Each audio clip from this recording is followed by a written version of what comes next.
pendek tapi syarat mana? Innamal a'malu binniyat, bahwa semua amal itu dinilai dari niatnya. Mohon maaf kami baru tahu kalau malam ini saya ceramah tadi siang sehingga kami mungkin persiapannya kurang begitu bagus. Tapi mudah-mudahan apa yang kami sampaikan bermanfaat untuk kita semua. Jadi yang pertama adalah niat kita, perbaiki niat kita. Karena niat itu adalah syarat diterima oleh Allah, amal diterima atau tidak apa yang ada dalam niat kita. Niat itu tidak perlu kita ucapkan, cukup dalam hati, karena Allah sudah Maha tahu. Allah berfirman, "Walaqad khalaqnal insana wa na'lamu ma tuwaswisu bihi nafsuhu wa nahnu aqrabu ilaihi min hablil warid." Surat Al-Qaf ayat 16, surat ke-50. Yang artinya sungguh Allah telah menciptakan manusia. Dan Allah mengetahui apa-apa yang dibisikkan di dalam hati kita. Bahkan Allah lebih dekat dari urat leher kita. Makanya niat, mari kita perbaiki niat kita. Di zaman Rasul saat hijrah dari Mekah ke Madinah, itu sahabat-sahabatnya niatnya macam-macam. Ada yang berniat memang hijrah karena Allah dan Rasul, maka diterima niat hijrahnya. Tapi ada beberapa yang niatnya karena ingin mencari harta, ingin mencari perempuan, ya sesuai dengan apa yang diniatkan. Bahkan setelah nanti musim haji dan umroh setiap tahun, itu Allah memberi bocoran yang luar biasa, bahwa orang yang menunaikan ibadah haji maupun umroh, itu niat mereka ada dua macam. Diabadikan oleh Allah di dalam surat Al-Baqarah ayat 200. Allah berfirman, "Faminan nasi may yaqulu rabbana atina fid dunya wa ma lahu fil akhirati min khalaq."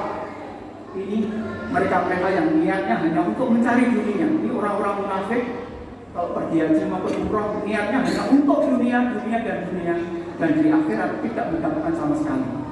Itu mungkin bisa dibuka yang artinya, dan sebagian manusia saat berhaji maupun umroh, mereka berniat, ya Allah berikan kami kebahagiaan di dunia, kekayaan di dunia.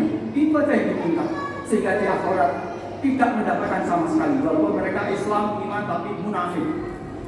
Kemudian yang kedua ini kelompok kita semua yang haji maupun umroh, niatnya adalah untuk dunia dan akhirat. Diabadikan oleh Allah di dalam surat Al-Baqarah 201.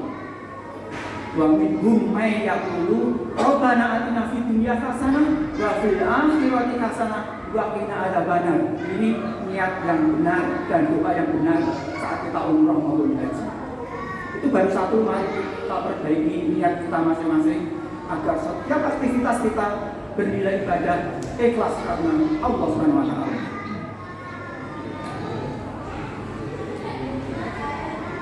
Kemudian Bapak Ibu yang dimuliakan Allah Subhanahu wa taala, langkah yang kedua agar kita bisa ikhlas dan hal apapun karena Allah Subhanahu wa taala, setiap kita berinfak, beramal soleh dan apapun itu jangan sampai ada rasa riya. Niatkan karena Allah. Jangan sampai kita mengungkit-ungkit apa yang sudah kita beri, bahkan menyakiti hati si penerima. Jangan sampai kalau kita berinfak mengharapkan ucapan terima kasih. Allah berfirman di dalam surat Al-Baqarah ayat 164, "Ya ayyuhalladzina amanu la tubtilu shadaqatikum bil manni wal adha." Wahai orang-orang yang beriman, janganlah kamu menghapus, melenyapkan pahala sedekahmu karena selalu mengungkit-ungkit dan menyakiti hati si penerima. Ini mari kita ikhlas setiap ibadah apapun hanya karena Allah Subhanahu wa taala. Inna sholati wa nusuki wa mahyaya wa mamati lillahi rabbil alamin. Kemudian yang ketiga, Bapak Ibu yang dimuliakan Allah Subhanahu wa taala, agar kita ikhlas setiap aktivitas, mari kita untuk menerima takdir baik maupun takdir buruk dan ridho atas setiap kejadian. Termasuk kita berpuasa ini niatnya hanya mengharap ridho Allah. Nabi bersabda, "Man shoma Ramadhana imana wa ihtisaban, ghufira lahu ma taqaddama min dhanbi." Barang siapa yang berpuasa di bulan suci Ramadan ini mengharap penuh iman dan mengharap ridho Allah SWT, maka akan diampuni semua dosa-dosa yang telah lalu. Nabi memberikan peringatan kepada kita semua. Banyak orang-orang di luar sana yang sesudah selesai Ramadan masih belum diampuni dosanya. Nauzubillah. Ini jangan sampai kita merugi, karena Ramadan bulan penuh ampunan, bulan taubat, bulan-bulan Al-Quran, dan banyak amalan-amalan yang dilipat gandakan pahalanya oleh Allah SWT. Bapak yang dimuliakan Allah SWT, yang keempat, setelah kita ridho atas setiap kejadian, mari kita hidup yang hanya sekali ini, dan itu sebentar lagi kita tinggalkan, untuk selalu banyak mengingat mati. Dalam hadis diriwayatkan bahwa hai Rasul, siapakah mukmin yang paling bagus? Rasul menjawab, yaitu mukmin yang banyak mengingat mati dan menyiapkan bekal untuk hidup sesudah mati, bekal untuk akhirat. Kita hidup ini sebenarnya sudah sering latihan mati tapi tidak sadar.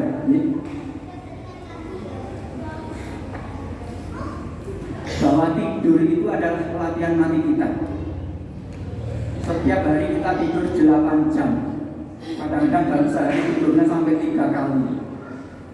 Jadi kalau umur kita setahun, kalau tidurnya sehari 3 kali, berarti sudah 1000 kali kita latihan mati.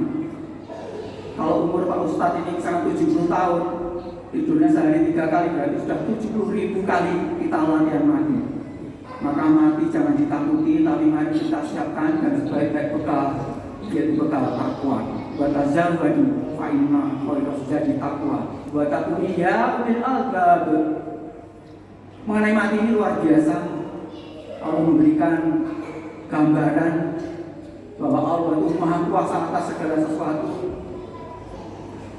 Allah berfirman di dalam surat Az-Zumar surat ke-39 ayat 42 yang artinya, sungguh Allah memegang jiwa orang yang sudah ditetapkan kematiannya, dan Allah memegang jiwa orang di saat tidurnya.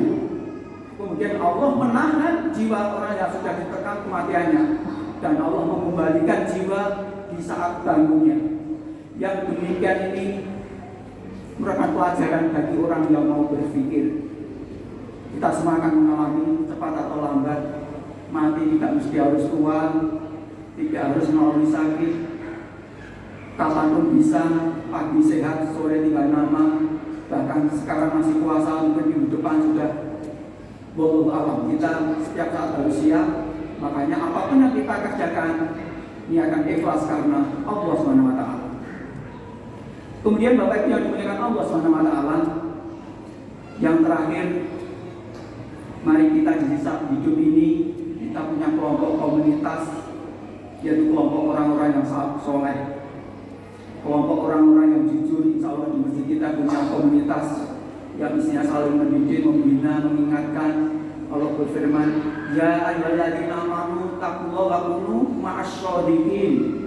Surat ke-9 ayat 119. Wahai orang-orang yang beriman, bertakwalah kepada Allah dan hendaklah kamu bersama dengan orang-orang yang sidik, yang jujur.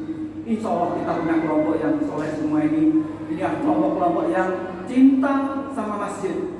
Orang yang memakmurkan masjid, yang orang-orang yang punya kelompok tadi. Allah berfirman di dalam surat yang sama, surat ke-9 ayat 18. Inama ya'muru masajidallahi man amana billahi wal yawmil akhir wa aqama sholata wa atas zakata wa lam yakhsha illallah. Yang artinya, sungguh orang-orang yang memakmurkan masjid Allah ini adalah orang-orang yang beriman kepada Allah, beriman kepada hari akhir, menunaikan sholat dan mendirikan zakat, dan mereka tidak takut kepada siapapun kecuali hanya takut kepada Allah SWT. Ini mungkin yang bisa kami sampaikan dalam tutup singkat malam hari ini. Mohon maaf kalau ada kekurangan. Wabillahi taufiq wal hidayah. Wassalamualaikum warahmatullahi wabarakatuh.